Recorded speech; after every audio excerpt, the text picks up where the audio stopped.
Bom dia, estamos começando o nosso Na Hora do Café desta quarta-feira, dia 13. Rapaz, dia 13 de maio. A gente precisa até olhar no calendário para não se perder, para não se atrapalhar com as datas. Eu não vou falar do frio de Renguiá Cusco, porque o pessoal lá do Rio Grande do Sul, os amigos lá de Cruz Alta e outras regiões do estado, certo? Mas rapaz, você tá com frio de 14, 15 graus.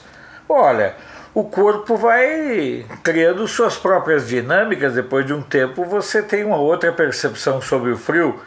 Mas é que durante o processo tanto de produção dos podcasts quanto a apresentação do IETS e mesmo da elaboração do Na Hora do Café é feito num ambiente fechado e com a temperatura mais amena, controlada.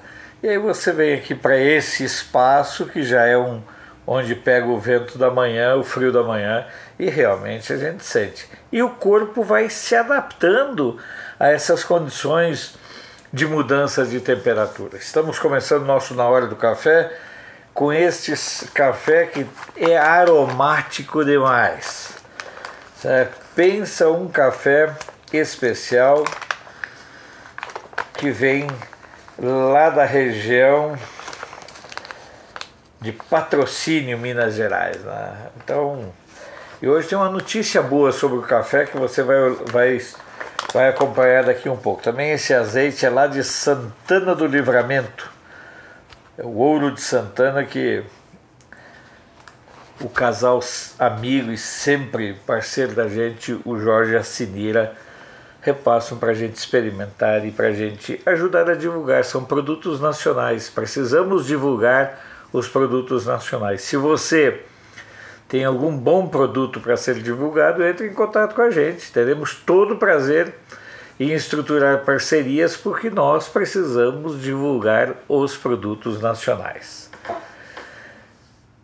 Vocês perceberam que de tanto disseminar o ódio, a imprensa desaprendeu, ao que parece, a informar? Esse é o tema do podcast de hoje, que estará disponível a partir das 9 da manhã, também no Spotify, mas que é veiculado aí por mais de 110 emissoras em todo o país. E eu me debruço sobre essa questão da mídia porque eu particularmente gosto de ser jornalista. Me sinto bem, me sinto tranquilo, me sinto realizado. Mas não esse jornalismo que eu considero um jornalismo mais vingativo do que propriamente um jornalismo comprometido com a informação. Há uma necessidade permanente de manter o governo sob pressão, e essa estratégia eu acho tão estranha, porque eu acompanho as coberturas presidenciais desde o governo Sarney, desde quando eu cheguei aqui em 87. E talvez por ser o primeiro governo que efetivamente significou uma ruptura política em relação ao modelo, digamos, de um viés social-democrata esquerdista que foi sendo implementado a partir da nova república, com a volta dos derrotados e com a ressignificação do papel deles dentro da sociedade brasileira, que foi uma coisa vergonhosa. O que a gente percebe é que a mídia hoje ela é francamente vingativa. Eu me assusto com a falta de respeito, com a falta de uma certa liturgia. E olha que eu convivi um tempo aqui onde o comum era jornalista dormir com o presidente da República. E não foi só com a FHC. Todo mundo sabia das estrepulias. Todo mundo sabia das estrepulias do Lula com suas amantes e os jornalistas ficavam quietinhos. Eu fico pensando, se acontecesse de um cara como o Bolsonaro cometer 1% desse tipo de coisas que aconteciam, dos despachos de Umbanda do Collor dentro do palácio, Então o que eu vejo hoje quando a imprensa trata o governo do Bolsonaro é ódio, é rancor, é uma postura realmente de ataque. Porque eu já disse e vou repetir, tem dois aspectos nisso que são muito importantes. Em primeiro lugar, a mídia foi sim a grande derrotada em 2018, porque a pauta dela foi uma pauta derrotada. Ideologia de gênero, pedofilia, tráfico, liberação de drogas, acordos espúrios com a internacionalização dos meios de comunicação através do aporte de recursos financeiros oriundos da China. Então havia toda uma pauta pré-estabelecida que foi derrotada em 2018, quando, digamos, o lado conservador do brasileiro deixou de ser visto como uma vergonha pelos conservadores e passou a ser assumido de modo público. Então esse é um primeiro aspecto que precisa ser observado. A mídia foi sim a grande derrotada. Um segundo aspecto que muitas vezes passa despercebido é o fato de que a vitória do Bolsonaro representou a maior ruptura pelo voto da história política mundial. Nunca houve algo parecido através do voto. Porque quando houve ruptura foi através da morte de milhões de pessoas, como na China, com aquele assassino chamado Mao Tse-tung, como em Cuba, com os assassinos Fidel, Che e o resto da cambada deles, como aconteceu na Nicarágua, como aconteceu em todos os lugares, na União Soviética. A mudança de governos de ladrões, de vagabundos, de saqueadores, de viciados, de partidos com relações com grupos criminosos, como aconteceu no Brasil, com a saída desses grupos do poder e a chegada de um governo de direita, foi a primeira vez no mundo. Então isso assustou as pessoas. E a mídia até hoje ainda não assimilou isso. A mídia, os jornalistas, que estavam acostumados, por exemplo, a andar em qualquer andar no Palácio do Planalto, muitas vezes entrando em gabinetes e compartilhando, inclusive, hábitos não recomendáveis.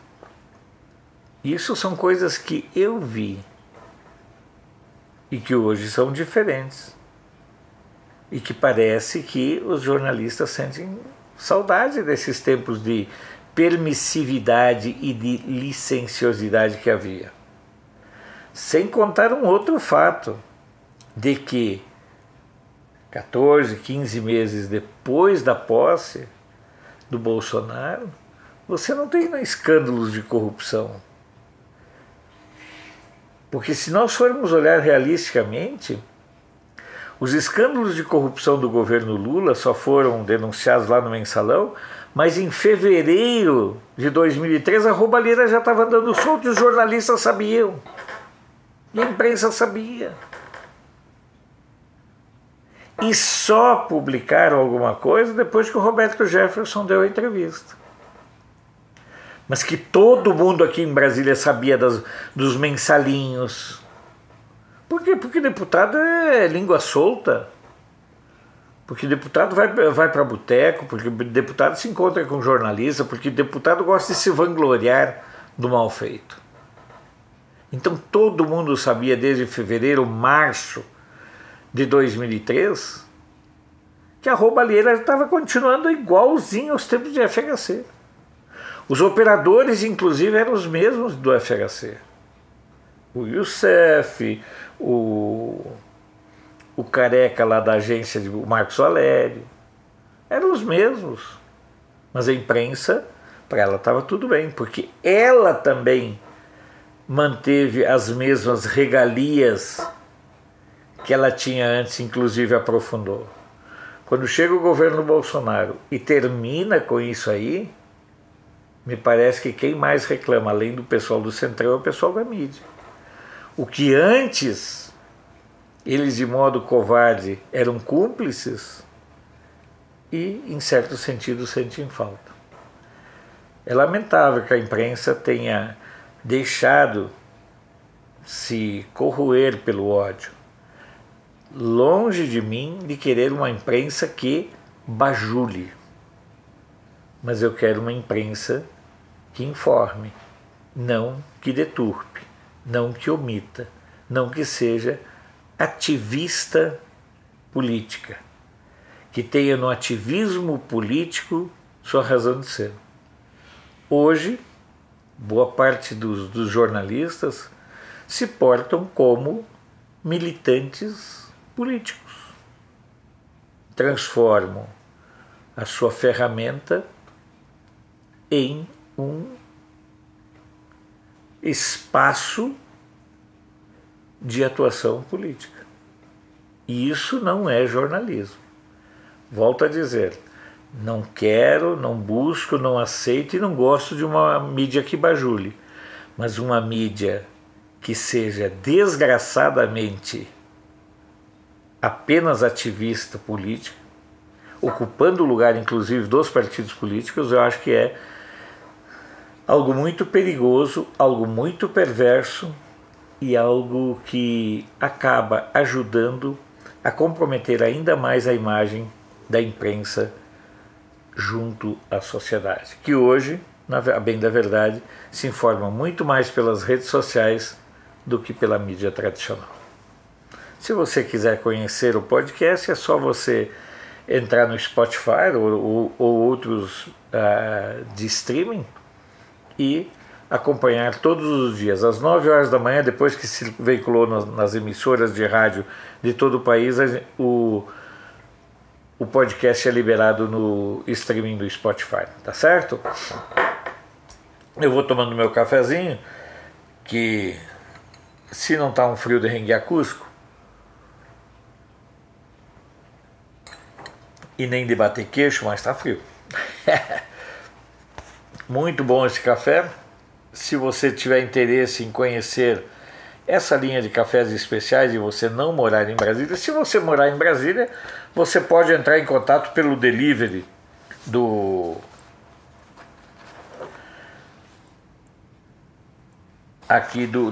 Black Prime Café.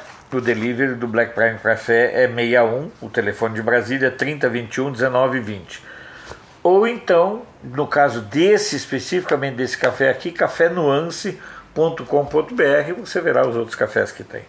Quero mandar um abraço para o meu amigo Manuel Chaves, lá de Juiz de Fora. Sempre bom começar, estar fazendo os programas e todo o material, contando com o apoio de pessoas que estão sempre junto com a gente, né? Aldebaran de Floripa, Ju Pereira, a Úrsula, quer dizer, eu poderia aqui a Elô do Rio, as pessoas que estão juntos conosco muito antes da existência do Canal de Brasília. Essa é outra verdade. Muito antes de nós termos esse espaço aqui, muitas dessas pessoas já acompanhavam o trabalho da gente no blog. Certo? Então é uma batalha de muito tempo. Quero, antes de começar a ler as notícias, quero destacar 3 questões aí. Primeiro, o IETS agora é à meia-noite e durante o dia nós iremos colocar uma ideia do tema a ser discutido à noite, porque à noite a gente não fala tanto em notícias, a gente quer mesmo uma conversa com os internautas, porque todos nós estamos fragilizados e, num certo sentido, estamos doridos e queremos compartilhar conversas. Essa é a primeira questão.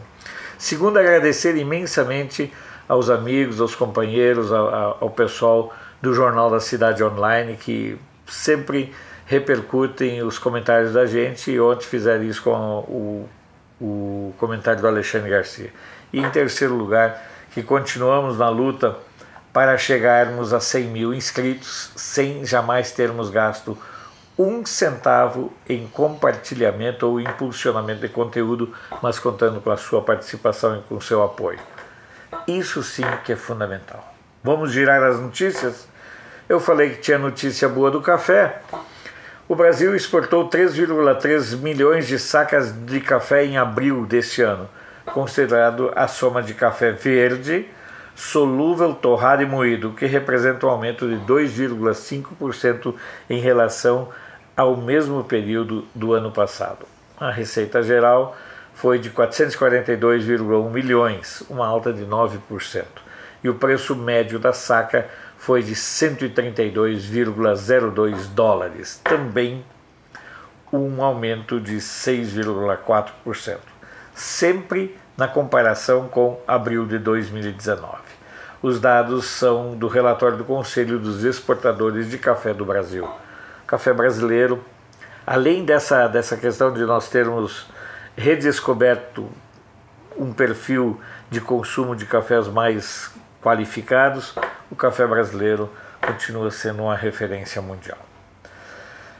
A Covid-19 já causou a morte de 11.519 brasileiros. Os casos confirmados totalizam 177.589, 92.593 estão em acompanhamento e 72.597 foram recuperados. Ainda 2.050 mortes em investigação. Um detalhe interessante e que ajuda a entender um pouco das coisas. Lembre-se, sim, nós temos 11.519 mortos. No entanto, se nós formos olhar onde estão concentradas essas mortes, São Paulo tem 3.949, Rio com 1.928, Ceará com 1.280, Pernambuco com 1.157 e Amazonas com 1.098. Estes 5 estados, certo? Os 5 estados perfazem 9.412 mortos de um total de 11.519. No caso especificamente de Rio e São Paulo, deve-se, na minha opinião, a propagação, a quantidade de casos, a leviandade, irresponsabilidade, infantilidade, patifaria dos governadores e também dos prefeitos, que já sabendo da circulação do vírus aqui no Brasil, mantiveram o carnaval. É um absurdo mesmo que isso tenha acontecido. Segundo outra notícia, seguindo aí, segundo o estudo do Instituto de Pesquisa de Inteligência Esportiva da Universidade Federal do Paraná, a presença do público em eventos esportivos no Brasil só poderá voltar após a criação de uma vacina para o novo vírus chinês. Eu acredito que aquela quantidade de gente em estádio, eu até estava conversando sobre isso com meu amigo Roberto Carvalho, isso nunca mais vai acontecer. Aquele 50, 60, 70 mil pessoas. A AGU informou que entregou ontem ao ministro do STF, o Ricardo Lewandowski, indicado para a Suprema Corte pela maior vendedora de Avon da história da empresa. A AGU entregou os laudos do Covid realizados pelo presidente Bolsonaro. Segundo a AGU, os laudos confirmam que Bolsonaro testou negativo para o novo coronavírus. E por conta da insistência do Estadão.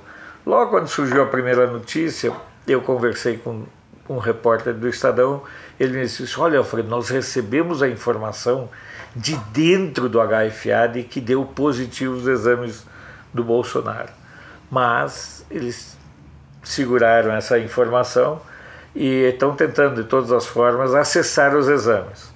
O STJ negou, mas aí tem o balcão do STF que se serve para qualquer coisa, né?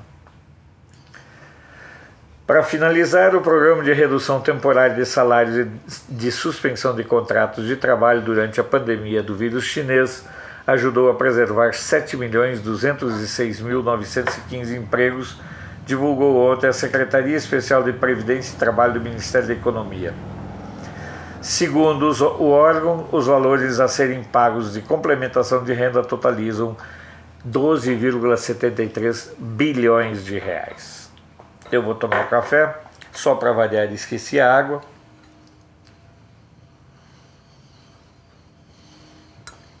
A vantagem desse café, que ele é um café mais suave, né? Esse café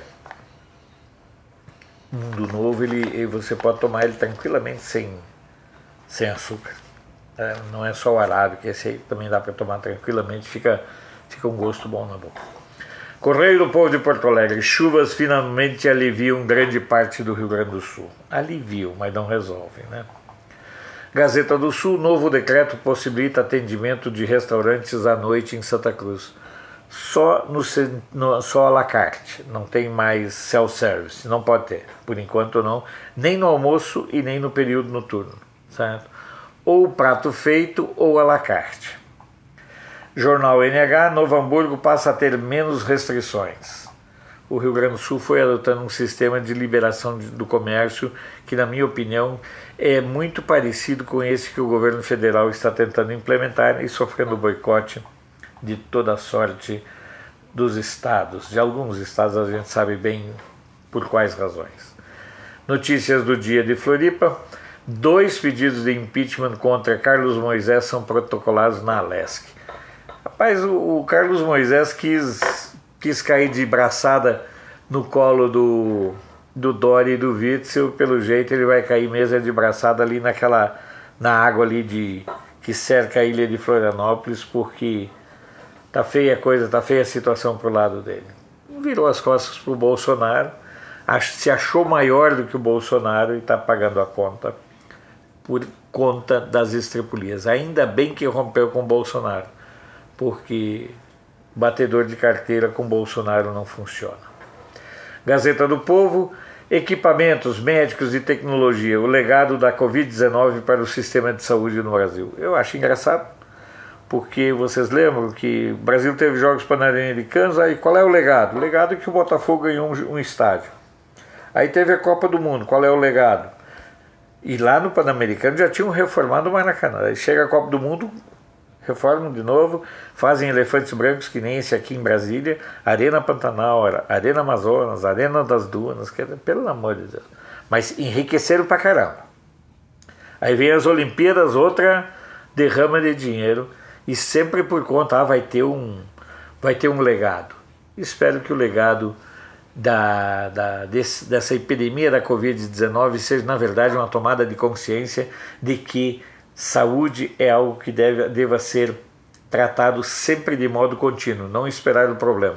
Porque se os patifes do PT, de FHC e mesmo do Temer tivessem aberto mão desses grandes eventos e investido em infraestrutura, muitas das mortes de hoje estariam sendo salvas, né? Não teriam acontecido. Folha Londrina. Cidade perdeu 1,1 milhão de reais por dia com paralisação das atividades. Diário dos Campos. Agência do Trabalhador anuncia vagas em Ponta Grossa para esta quarta-feira. Se você está procurando emprego, mas a recomendação é mesmo, evite filas e aglomerações, se possível utilize ferramentas digitais ou então entre em contato pelo telefone com o Cine lá de Ponta Grossa. Jornal do Comércio do Recife. Quarentena rígida não afasta a população das ruas do Grande Recife. O Fluminense, população de Niterói volta a aderir ao isolamento social e espaços públicos seguem fechados. Folha Vitória, Sindibares estima 20 mil demissões e 4 mil estabelecimentos fechados no Espírito Santo. Isso é só bares. Jornal Extra de Alagoas, ex-prefeito de Maribondo, Leopoldo Pedrosa, é preso em Paripueira. Eu peguei essa notícia só para vocês terem. É a classe política. O cara era acusado de homicídio, bateu na esposa, bateu na sogra, depois ganhou uma liberdade do juiz lá para usar a tornozeleira, rompeu a tornozeleira e foi preso porque tinha mandado de prisão por tráfico de drogas e porte ilegal de armas. E foi prefeito eleito lá pelo povo de Alagoas. Tribuna do Norte, academias seguem fechadas no Rio Grande do Norte. Para ser contra o governo Bolsonaro serve qualquer argumento para essa esquerdalhada. Correio da Paraíba, hospital troca corpos e mulher enterrada no lugar de homem. Isso aconteceu em Patos, no sertão da Paraíba. O Liberal de Belém, Pedreira, Marco e Guamá registram o maior número de casos de Covid em Belém. A região de Itabuna, Covid afeta enfermeiros 48 vezes mais. Ontem foi o dia dos enfermeiros, mas quem realmente está no embate diário mesmo, mais do que os médicos, são os enfermeiros, né? E era por isso, talvez, que alguns estavam defendendo os enfermeiros cubanos, né? Que não são médicos, coisa nenhuma, são enfermeiros qualificados, né? Talvez menos qualificados do que os brasileiros, mas eles eram apenas e tão somente enfermeiros. Tanto assim que é baixíssimo o índice de aprovação deles no Revalida. Cruzeiro do Sul de Sorocaba, Estado prevê conceder aeroporto à iniciativa privada até dezembro. É o aeroporto estadual lá de Sorocaba. Então, tem que primeiro saber qual vai ser o perfil dos aeroportos para o futuro. Eu tenho muitas dúvidas se a aviação vai continuar tendo esse mesmo papel. Pelo medo, por várias outras questões. Tanto assim que as companhias aéreas que já estão retomando suas atividades chegam a oferecer passagens aéreas com 60% de desconto. Alguma coisa... Uma pena que nós aqui no Brasil não tenhamos uma boa malha ferroviária, né? Porque agora era o momento de você ter trens fazendo deslocamento pelo Brasil, né? A Tribuna de Santos, taxa de inadimplência em Santos sobe 2,1% no primeiro trimestre. Correio Popular de Campinas, Covid-19 avança a região periférica. E aí é o grande gargalo do Brasil, que são essas regiões periféricas onde há muita pobreza, né? Também nunca houve um trabalho, por exemplo, a turma do PT se vangloria de ter tirado milhões de pessoas da miséria. Tirou uma ova, né? Infelizmente não tirou, né? Tirou eles da pobreza, eles todos se tornaram milionários, né? Os que roubaram e mamaram estão todos milionários. E alguns ainda dão golpe de arroz lá no Rio Grande do Sul. Diário do Nordeste de Fortaleza, olha só, Ceará fortalece a relação com China e estuda reduzir dependência. Precisa explicar? Campo Grande News, vereadores aprovam projeto e multa por uso de cerol em pipa chega a 5 mil. É pouco. Deveria chegar a multa, quem usa qualquer objeto cortante na pipa deveria ser preso. Esse sim tem que ser preso, porque isso coloca em risco a vida de tantas pessoas, né? Atual Amazonas, Wilson Lima estende restrições até 31 de maio e vai multar quem descumprir decreto. Eu acho um barato. Governador, vou multar. Só sabe falar isso. Vamos multar todos eles, governador e prefeito. O estado do Maranhão, venezuelanos desaparecem das avenidas durante a pandemia. Estado de Minas, aulas na rede estadual de Minas voltam na segunda. Secretaria de Educação apresentou um programa de ensino à distância por meio de aplicativo e transmissão via emissora pública de televisão. Diário do Rio Doce, com manifestação em frente à Câmara, vereadores rejeitam o empréstimo de 10 milhões em Valadares. Era uma estratégia seguinte, olha só o que é a esperteza do prefeito. O prefeito tinha pedido um empréstimo, já tinha sido aprovado em primeiro turno. Ele queria pegar 10 milhões emprestado para fazer asfalto na cidade, agora no final do mandato. E a conta seria paga pelo próximo prefeito.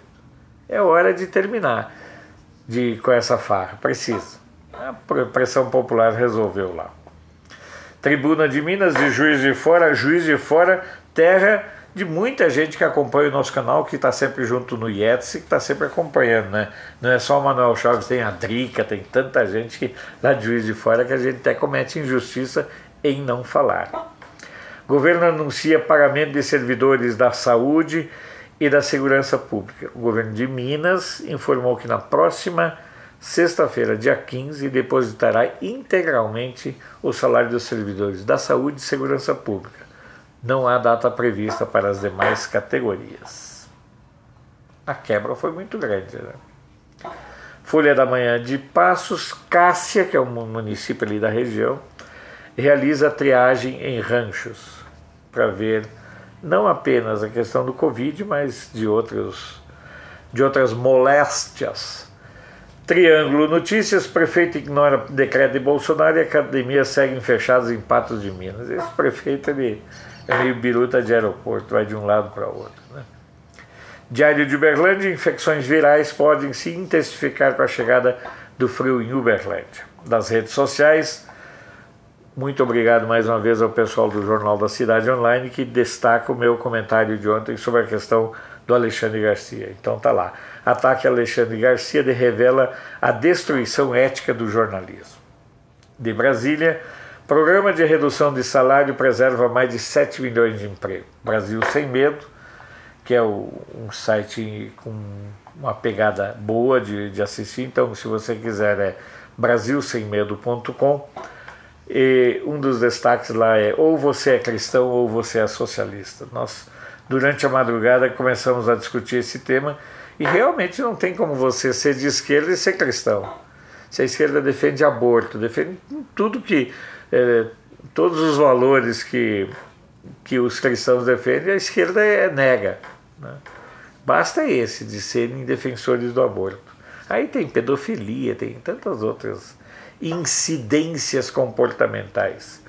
O Misto Brasília, Ministério da Saúde vai contratar 4.100 profissionais. Passando pelas agências de notícias do mundo, El País de Montevidéu, com a Covid-19 diminuem as atenções para portadores de problemas cardíacos. Lá, a exemplo daqui, parece que só se adoece de Covid-19 e o El País fez uma matéria sobre isso. El Mercúrio do Chile, impactos econômicos, sociais e na saúde dificultam eventual quarentena em toda a Grande Santiago. Eles andam falando que a postura do Brasil cria problema para os países vizinhos. O Brasil não é vizinho do Chile, não. Aí está lá, a menos que a Dilma prove que o Brasil continua sendo vizinho do Chile, né? Ela já tentou provar uma vez, né? Todo notícias da Argentina: com a reabertura do comércio cresce a circulação de pessoas. Andina do Peru, pessoas com temperatura de 38 graus ou mais não poderão ingressar em mercados na região de Lima. Deutsche Welle, Alemanha começa a reabrir academias. Sorte lá da Alemanha que não tem esses governadores topeiras aí da esquerda lá do Nordeste aí, né? Rádio França Internacional, em pleno relaxamento da quarentena, a França registra 4 novos focos da Covid-19. NHK, Japão analisa a possibilidade de suspensão parcial do estado de emergência. Rádio Televisão Portuguesa, fronteiras terrestres com a Espanha irão continuar fechadas. ANSA, Itália tem o maior número de novos casos em quase uma semana. Financial Times, aí essa notícia aqui teria que ser passada aqui para alguns baba-ovos do Brasil, dirigentes baba-ovos do Brasil. Trump ordena que Fundo Federal de Pensão não invista em ações chinesas.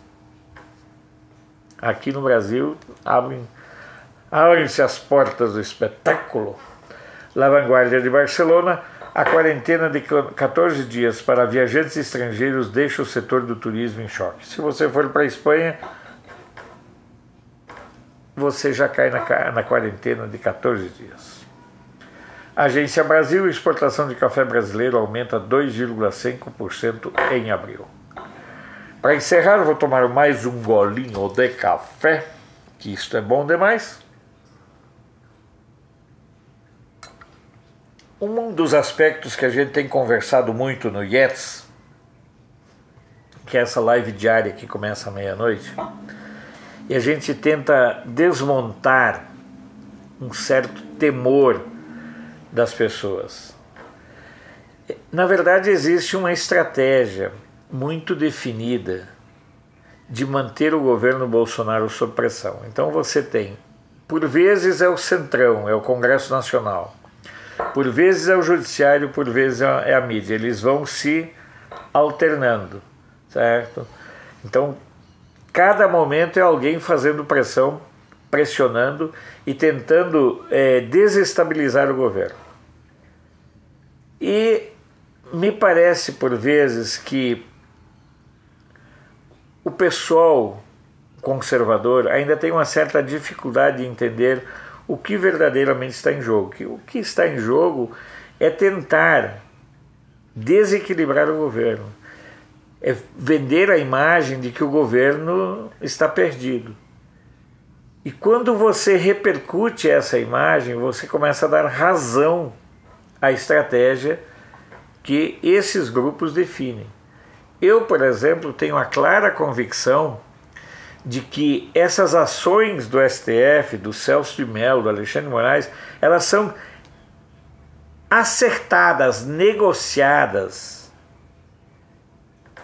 enjambradas entre os congressistas e os membros do judiciário. Isso para mim fica cada vez mais claro. Eu tenho a plena percepção de que isso é algo que acontece. Porque você observa que agora o fronte saiu do Congresso Nacional, né, e passou para o judiciário. E aí nesse meio tempo quem vai trabalhando é a mídia e vai fustigando. E aí eles querem vender a imagem de que o problema é o governo. Mas o próprio STF, como que esquece? A mídia nem se fala, né? A mídia tem amnésias pontuais muito estranhas. Mas é importante lembrar que se a autonomia para tomar decisões foi transferida pelo STF para governos estaduais e municipais, como é que querem que o ônus de tais medidas seja do presidente da República? Isso é muita filha da putice da mídia. E aí entram até alguns sites isentões que entram nessa pilha. Quem define as políticas de cada estado é o próprio estado. Onde é que está a falta de ação do governo federal? O governo federal foi impedido de agir por conta do STF. Essa é a verdade. E se isso não for bem destacado e enfatizado, é claro que o discurso de destruição que a mídia faz baseado na memória eletiva dos fatos vai gerar na sociedade.